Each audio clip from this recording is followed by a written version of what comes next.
Sir, the three guards who process the human are requesting immediate psychological evacuation, and she's asking if we validate parking. Warden Kalthas's secondary mandibles locked mid-motion, his datapad nearly slipping from his primary graspers. Through the reinforced observation window of his command center, he could see Maximum Security Wing 7, the section reserved for the galaxy's most dangerous offenders. Somewhere in that maze of containment cells sat Emma Johnson, the human who'd been dragged screaming through his facility 6 hours ago, except she hadn't been screaming. That was the problem. Repeat that, Kalthas clicked, his translator rendering the words flat despite his rising confusion. Guard Captain Zillax stood at attention, but his chronically steady posture had acquired a tremor. All three members of Processing Unit Delta 7 have reported to medical. Elevated stress hormones, anxiety attacks, one experiencing full cardiovascular event. They're requesting immediate transfer off station. According to YouTube analytics, 99.6% of viewers are not subscribed. That's a huge number. By subscribing the channel that is completely free, you'll help support the channel and never miss fresh content. They processed one human female, standard detention protocol. Yes, sir. Zillax's compound eyes refused to meet his. Standard protocol was followed exactly. Kalthas pulled up the security footage, watching the timestamp roll back 7 hours. There, 3 elite Vexthul guards entering Docking Bay 12 where the human had been transferred from Colonial Authority. The woman was small by human standards, maybe late 20s in their years, wearing the rumpled clothing of someone who'd been in custody for 2 days. Dark hair pulled back, smudged circles under her eyes, but her expression... She looked tired, not terrified. Not angry, just tired, and maybe a little annoyed. The guards had grabbed her arms, standard restraint for processing, and started walking her toward intake. Emma Johnson had glanced at their grip, then up at the guard's face, and said something. The facility's audio pickups caught it clearly. "Bit tight there, but okay. Are we going far? These shoes aren't great for power walking." Kalthas watched his elite guards physically manhandle the human through 3 security checkpoints. She hadn't resisted, hadn't fought, had actually asked questions about the facility's layout, commented on the architectural choices, and at one point suggested they might want to check the structural integrity of Junction Point 7 because that support beam looks stressed. They'd thrown her into Cell 247, literally thrown, the standard intimidation finale of maximum security intake. Emma had stumbled, caught herself, looked around the 8x10 containment unit, and her first words were captured perfectly by the cell's monitoring system. "So this is what? A 2.4-meter ceiling? Seems like a fire code violation, but what do I know? I'm just a civil engineer." Then she'd scratched something on the wall with her fingernail and sat down cross-legged on the sleep platform. "Where are the guards now?" Kalthas asked. "Medical wing. Sedated. The one who threw her into the cell hasn't stopped shaking. He threw a human into a cell. We've thrown species 3 times her size into cells. He's processed war criminals who've destroyed entire colonies." "Yes, sir." Zillax finally met his gaze. "That's why they requested evacuation. They said she looked at them like she was disappointed." Kalthas felt his thermal regulation fail for a moment. "Disappointed?" "Their words, sir. They said it was worse than if she'd been angry." Before Kalthas could respond, his secondary communication panel lit up. It was R. Hill, the facility's chief psychologist, her Learthian features sharp even through the holo display. "Warden, we need to talk about Cell 247. I'm aware of the situation with the guards." "Not the guards, the other inmates." Rahil's voice had the careful tone of someone delivering news they didn't quite believe themselves. "Zara just requested a transfer." Kalthas's primary heart skipped. Zara was a Korvathi assassin responsible for 43 confirmed political murders across 9 systems. She'd been in maximum security for 8 cycles and had spent most of that time projecting an aura of casual menace that kept even the guards nervous. "Transfer where?" "Anywhere. Solitary, general population, off-station. She specifically requested anywhere that isn't near the human. Did the human threaten her? No, Rahil pulled up her own footage. The human talked to her through the wall. The video showed Emma sitting against the dividing barrier of her cell, apparently having a conversation with the occupant next door. The audio was muffled, but Kailtas could make out Emma's voice. So yeah, they're pretty mad about the documentation, but like 40,000 people work in those mines. And the support structures were compromised in 7 different sections. I couldn't just not report it, you know. A pause. Zara's voice, rough and dangerous even through the wall. You chose the lives of strangers over your own freedom. I mean, I guess. But it's not really a choice, right? It's just what you do. You see something wrong, you fix it. Or at least you try. Emma laughed, actually laughed. Sorry, I'm probably bothering you. I talk too much when I'm nervous. What are you in for? Another pause. Then Zara's voice, smaller. I killed people. Oh. Emma's tone didn't change. Did you have a reason?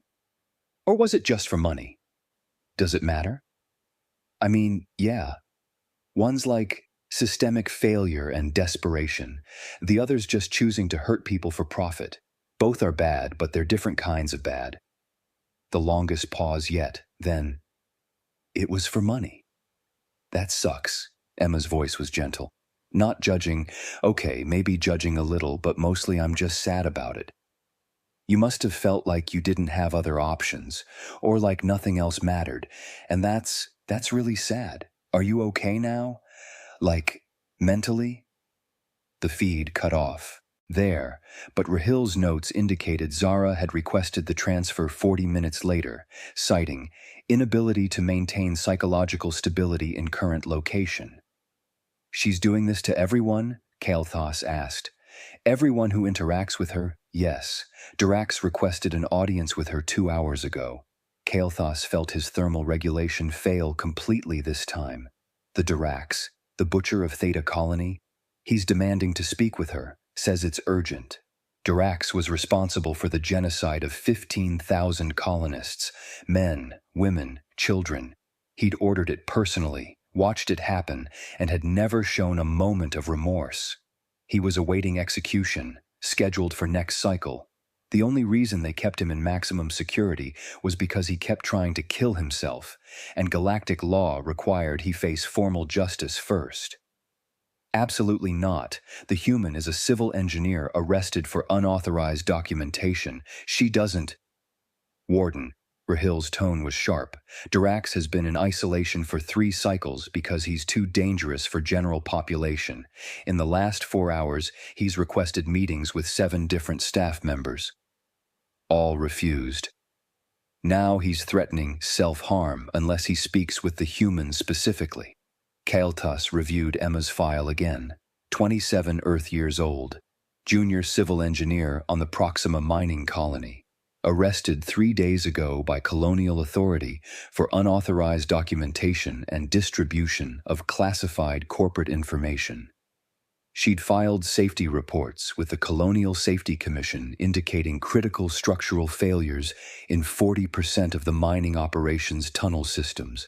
The corporations running the mines had her arrested within 6 hours, charged with industrial espionage and breach of corporate security. No criminal record, no history of violence. Her emergency contact was listed as Mom Susan Johnson, Earth, North America. She'd been in custody for 73 hours and had spent that time, according to the Colonial Authority transfer notes, organizing her cell, asking about the guards' personal lives, and requesting the facility's employee satisfaction survey because she had suggestions. Set up the meeting, Kailtas decided. Full security protocol. Armed guards, reinforced barriers, the works. Sir, the guards won't. Different guards. Bring in Unit Gamma 3. They haven't interacted with her yet. The meeting room was designed for exactly this scenario. Maximum security interviews with minimum risk. Drax sat behind 4 inches of transparent durasteel, restraints on all 6 limbs, his massive Korvathi frame filling the reinforced chair. His scales carried the faded scars of 100 battles, and his eyes held the flat calculation of someone who'd stopped seeing other beings as people decades ago. Emma Johnson entered the room escorted by 4 guards in full tactical gear. She was still wearing her wrinkled civilian clothes, gray pants, blue shirt with some kind of Earth logo on it. She looked at Drax, looked at the dramatic security setup, and her first words were, "Wow. You must be really important, huh? They don't usually bring out the full tactical team for my meetings." She sat down in the chair across from him, folding her hands on the table. The guards tensed. Drax leaned forward as much as his restraints allowed. "You are the human." "I'm a human, yeah. Emma Johnson, you are..." She glanced at the name placard on the table. "Drax, cool. What's up?" "I am the Butcher of Theta Colony. I killed 15,000 of your kind. Women, children, I watched them burn." Emma was quiet for a moment. Then, "Yeah, I read about you in the facility briefing they gave me, the Theta Colony massacre. That was horrible. And yet you sit before me with no fear. Should I be afraid?" Emma tilted her head. "I mean, you're pretty restrained right now, and even if you weren't, being afraid wouldn't really help anything. You either want to talk to me or you don't." Drax's eyes narrowed. "I wanted to see what kind of creature shows no fear before death incarnate." "Okay, first, that's super dramatic. Second, you're not death incarnate. You're a guy who made really terrible choices and is now facing consequences. Third..." Emma leaned back in her chair. "Why did you ask to talk to me? Because it obviously wasn't just to do the whole intimidation thing."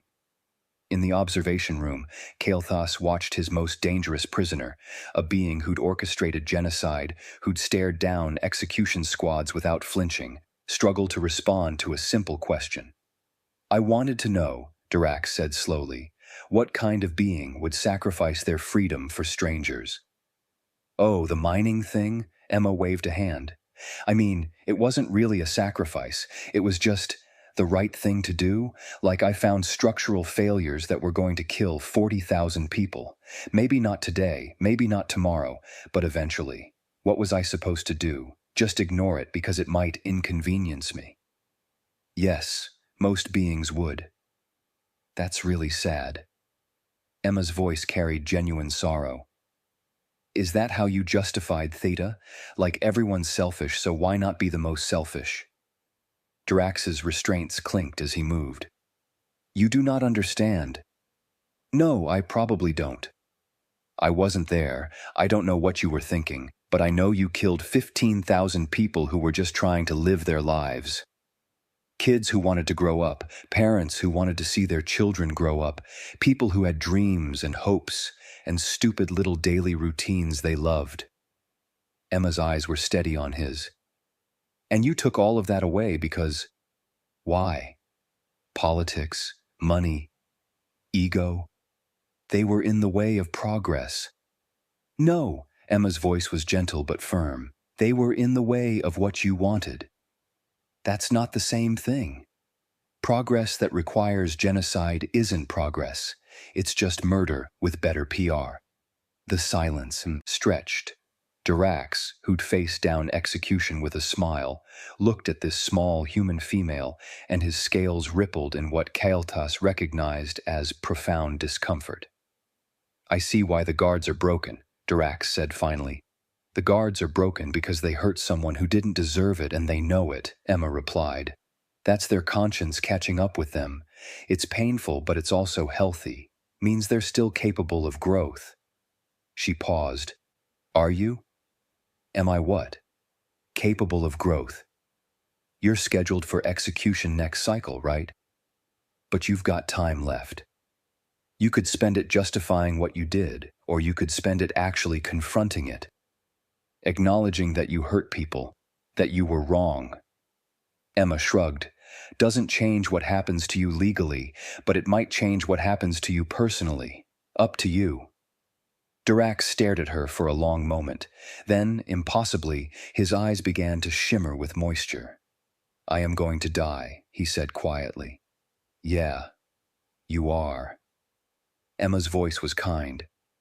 "And you deserve to, but you don't have to die still being the person who did those things.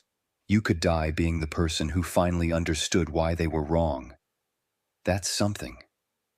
"Why are you here?" Dirac asked, his voice breaking. "Why do you care?" "I don't know if I do care, honestly. I'm just talking to you like you're a person, because you are, even though you did monstrous things, and people can understand things, can change, even when it's too late for redemption. It's not about you earning forgiveness. You can't, not for that. It's about you finally being honest with yourself." The guards had to escort Dirac back to his cell 10 minutes later. He was weeping openly, something Kael'thas's 40-year career had never prepared him to witness. The butcher of Theta Colony, broken by a junior civil engineer who talked to him like a disappointed teacher addressing a failing student. Emma stood up, stretched, and looked at the nearest guard. "Is there like a cafeteria or something? I haven't eaten since yesterday and I'm getting a little lightheaded." By the end of day 3, Kael'thas had received 17 transfer requests from maximum security inmates, 43 formal complaints from guards refusing to work Emma's wing, and an urgent communication from the Galactic Corrections Authority demanding a full situation report. He found Emma in her cell, sitting cross-legged on the floor, apparently teaching another inmate meditation techniques through the wall. "And then you just focus on your breathing for like 5 minutes. It sounds stupid, I know, but it actually helps with the anxiety. Trust me, I've been anxious my entire adult life." Kael'thas cleared his throat. Emma looked up. "Oh, hey, Warden, what's up?" "We need to talk." "Sure." Emma stood, brushing off her pants. "Can we talk while walking? I've been sitting for like 3 hours and my legs are asleep." They walked through the facility, guards trailing at a nervous distance. Kael'thas kept expecting some kind of dramatic revelation, some explanation for how she'd broken his most dangerous prisoners with nothing but conversation. "Why are you doing this?" he asked finally. "Doing what?" "Destroying my facility's operational stability." Emma laughed. "I'm literally just talking to people. Is talking not allowed?" "You've caused 17 inmates to request transfers, driven 3 guards to psychological evacuation, and reduced the Butcher of Theta Colony to tears." "Okay, first, your guards are dealing with trauma from realizing they brutalized someone who didn't deserve it. That's not my fault. That's their conscience finally showing up to work. Second, your inmates are requesting transfers because having to confront their own choices is uncomfortable. Again, not my fault. And third, Dirac cried because he finally let himself feel something about what he did." Emma stopped walking, turned to face him. "None of that is me doing something to them. That's just them being forced to be honest with themselves because I refuse to play the victim role they need to justify their worldview." "You make it sound simple." "It is simple. It's just not easy." Emma resumed walking. "Look, I documented safety violations because people would die if I didn't. The corporations had me arrested because I was inconvenient. Your guards hurt me during processing because that's what they do to prisoners. And now they feel bad because I didn't deserve it. Your inmates are having breakdowns because they've spent years avoiding the reality of what they've done, and I'm not giving them anything to rage against or blame. I'm just existing, and that's forcing them to confront themselves." They reached the observation deck overlooking the main detention wings. Thousands of inmates, hundreds of guards, all going about the complex machinery of incarceration. "The corporations are withdrawing the charges against you," Kael'thas said quietly. Emma's head whipped around. "What?"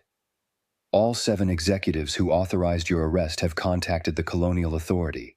They're dropping all charges, offering full exoneration, financial compensation, and formal apologies." "Why?" "According to their statements, they haven't been able to sleep since they learned you were in detention. Nightmares. anxiety, overwhelming guilt. Kael'thas pulled up the reports on his datapad. None of them have met you personally, they just know what they did to you. Emma was quiet for a long moment. So I can leave? You can leave. The authority is arranging transport back to Proxima within the hour. Your documentation has been submitted to the proper channels. Turns out you were right about everything. They're evacuating 7 mine sections for immediate structural repair. You saved 40,000 lives. And it only cost me 3 days in space prison. Emma smiled, but it didn't reach her eyes. Cool. The guards who processed you have requested to speak with you before you leave. Pass. They need closure. No, they need absolution, and I'm not a priest. Emma's voice was sharp for the first time. They hurt me. They brutalized me because that's what the system told them to do, and now they feel bad because they're capable of feeling bad. That's good. That means they're still human, or whatever the Vexthul equivalent is, but their healing isn't my responsibility. They need to work through their guilt with therapists and by being better people going forward, not by getting me to forgive them so they feel better. Kael'thas was quiet. Then, you are not what I expected. Yeah, well, I'm just a civil engineer who found some bad structural integrity and reported it. The rest of this? Emma gestured at the facility. This is just everyone else finally dealing with their own conscience. The transport shuttle was prepped and waiting when Emma collected her few belongings: a datapad, a change of clothes that had been provided, and a small notebook she'd been given by one of the inmates. Drax had requested one final meeting. Against his better judgment, Kael'thas had allowed it. The mass murderer sat in the same reinforced meeting room, but his posture was different, smaller, more human somehow. I wanted to thank you, Drax said when Emma entered. For what? For not lying to me, for not pretending I could be redeemed. Emma sat down. You can't be redeemed for what you did. There's no path back from that, but you can still be honest about it. You can still understand it was wrong. That doesn't earn you forgiveness, but it makes you less of a monster. Slightly. I have been thinking about Theta Colony, really thinking about it for the first time in 7 cycles. Drax's voice shook. About the families, the children, what they felt in those final moments. That's going to haunt you until they execute you. Good. It should. Drax met her eyes. I cannot undo what I did, but I can at least die understanding why it was unforgivable. Thank you for showing me that. Emma stood. I hope your execution is quick and painless, and I hope whatever comes after is just. Goodbye, Drax. She walked out. Kael'thas followed her to the shuttle bay. The Galactic Corrections Authority wants to implement new protocols based on what happened here, he said. They're calling it the Johnson Protocol. Focus on rehabilitation, on forcing inmates to confront their actions honestly rather than just punishing them. That's good. Emma stepped onto the shuttle's boarding ramp. Your facility's structural integrity is compromised in 3 locations, by the way. Cell Block 7, Junction Point 12, and the main observation deck's eastern support column. You've got maybe 2 months before critical failure. I documented it all, sending you the report now. Kael'thas's datapad pinged. The report was comprehensive, detailed, and almost certainly accurate.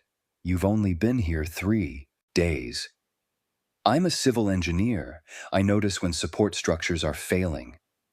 Emma smiled. That includes social structures, by the way. Your guards need better mental health support, your inmates need actual rehabilitation programs, and your whole system needs to be redesigned around helping people change rather than just warehousing them until they die or get released unchanged. But you probably already knew that. I have known that for 40 years. Then maybe do something about it. Emma gave a small wave. Good luck, Warden. I hope your facility becomes something better. The shuttle launched 20 minutes later. Kael'thas stood in his command center, watching it disappear into the star field, and realized his entire facility had been fundamentally altered by one small human who'd simply refused to be anything other than herself. His datapad pinged.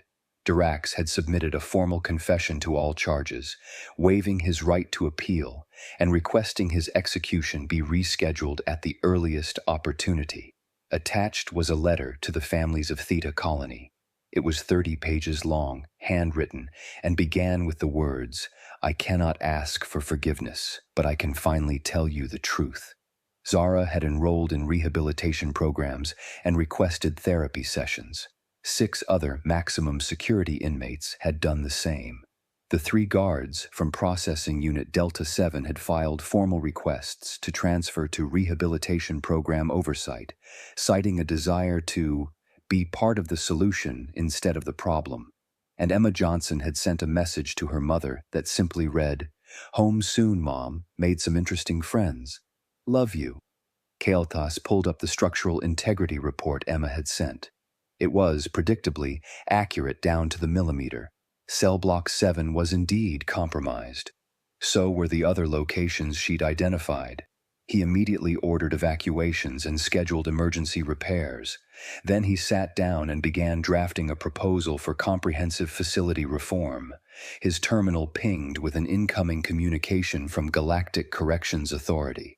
They wanted everything: full reports on the Johnson incident, psychological evaluations of all affected staff and inmates, and recommendations for system-wide implementation. Kael'thas began with, "Note to all facilities. Never detain humans unless you're prepared for everyone except the human to end up changed." His facility would never be the same. The inmates would never be the same. He would never be the same. And Emma Johnson was on her way back to inspect mining tunnels, probably already planning her next report that would inconvenience powerful people for the sake of strangers she'd never meet. Some beings, Kael'thas realized, didn't conquer through violence or strength. They simply refused to become what the system expected them to be, and in doing so, forced everyone around them to confront what they'd become. It was the most dangerous kind of revolution, the quiet, unavoidable kind that happened one honest conversation at a time. 3 months later, the facility's crime recidivism rate had dropped 47%. Dirax's execution had been carried out peacefully, with him spending his final hours recording testimony for the families of his victims. Emma's mining safety report had resulted in the largest corporate restructuring in colonial history, and somewhere in the Proxima system, a junior civil engineer was probably finding new structural failures and getting ready to document them, regardless of the consequences. Because that's what humans did. They saw what needed fixing, and they fixed it. Even when the thing that needed fixing was everyone else's conscience.